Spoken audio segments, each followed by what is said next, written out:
I'm Sundance DiGiovanni. I'm the CEO and co-founder of Major League Gaming. Can you tell me a little bit about the history of Halo on the MLG Pro circuit? Well, Halo is actually the game that we launched with. When we first started the idea of trying to create a competitive gaming league, we looked at the games that were available, things that were coming out, and Halo immediately jumped at us. It had such a rabid, passionate fan base, right at launch, and it was something that just lined up with what we were trying to do. And really, it's the game that we made the most mistakes with and learned the most about competitive gaming and esports through those early events with Halo. And it's something that we've had every iteration of the game on the pro circuit at some point in time. And we're here now with Halo 4, which we're really excited about. How's the event going so far? So far, it's amazing. The Halo team showed up in force. It's an exhibition. Nobody had the game. It's pre-release, so we were a little worried at first, but we sold out.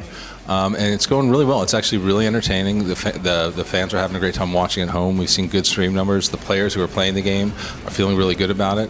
And the folks at 343 have done a great job. They've given us a title that's it's Halo, but it's Halo with some evolution involved in it. It's the next step for the game, which I think is really exciting for the competitive players and even the more casual competitive players who are going to be out there.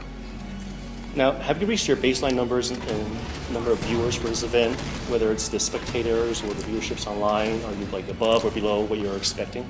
We're above. We're actually across the board. We've got more people in the room than we expected. We've got more people watching online than we've seen. Friday was record-breaking for us. So far, like I said, everything really, really encouraging, going in the right direction, and giving us a lot of hope for what we're going to be able to do in 2013. Now, do you think Halo 4's new contents suit competitive gaming?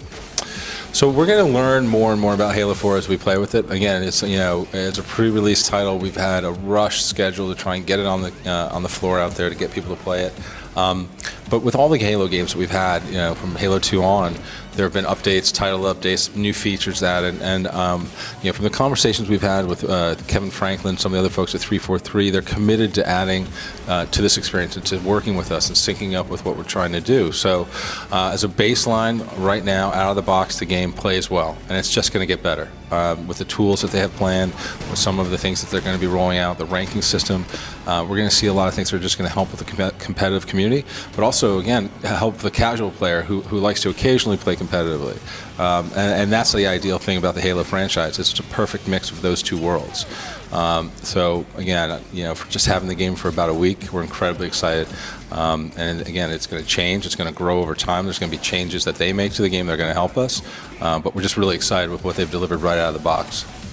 Now, did MLG work with 343 Industries on Halo 4? So we had times we had talks with them. We had people in their office. We've worked with some of the folks at 343 for many years. Prior to Halo 4. It was just a question of us, trying to show them the things we needed, the tools we needed to have in place. And again, like I said, I can't praise them enough for the work they've done, for the effort they've put into it, and for continuing to be committed to it. I mean, again, out of the box, the game at release is going to play one way, and then over time, we're going to see things that are added to it, and again, the game is going to grow, which is great. And esports is something that they're focused on. Competitive gaming is important to them. Now, MLG continues to have record-breaking viewerships. I used to be able to watch it on my local cable network. Now, are there any plans on bringing it to a local cable network, or has any other media outlets expressed interest in broadcasting MLG events? Yeah. So MLG, we moved to the internet. We were on TV, and that was great. And seeing Halo on TV was a real accomplishment for us, and those shows are still incredibly entertaining. I went back and watched some before this event just to kind of rekindle some of the memories. And I definitely think that, as we are out in the marketplace having conversations with partners, the topic of TV comes up again and again. And I think what will end up happening is when we do go back, we'll do it a little bit differently. It'll be done live, but it's not a question of if, it's a question of when. Now, 2012 is almost over. What has been MLG's biggest challenge this year? The challenges, every event has its own set of challenges. This one had a hurricane, which got in the way of a lot of flights, a lot of people traveling.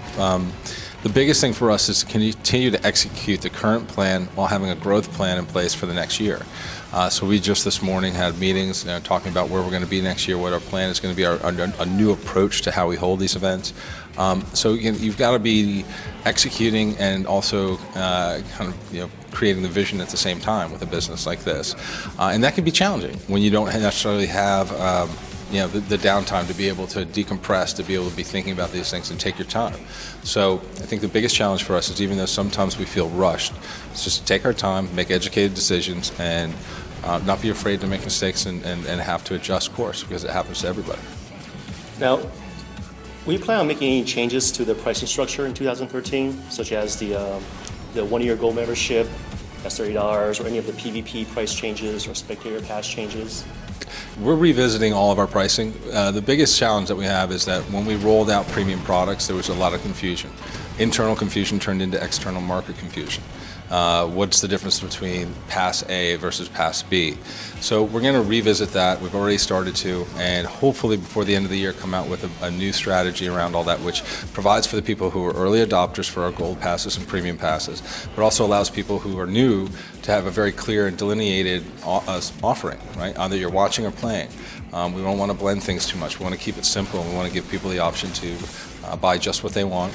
But again, the biggest focus for us is always going to be to have most of our content available for free, accessible, open, and just try and grow the scene and grow the audience as much as possible.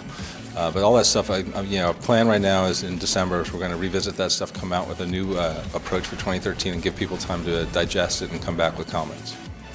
Now, MLG has been incredibly successful over the years. What's next on your agenda? What's coming in 2013? We are just going to continue to grow. I think that we've been very successful, but we still have a lot of opportunity out there to capture. So revisiting the way we do the events, broadening the audience, working more closely with our publishing partners, essentially staying the course. It's just about execution now. We've done a lot of the heavy lifting. The hard work is done. It's just now about realizing the potential and the opportunity. So for us, it's just bigger and more and better.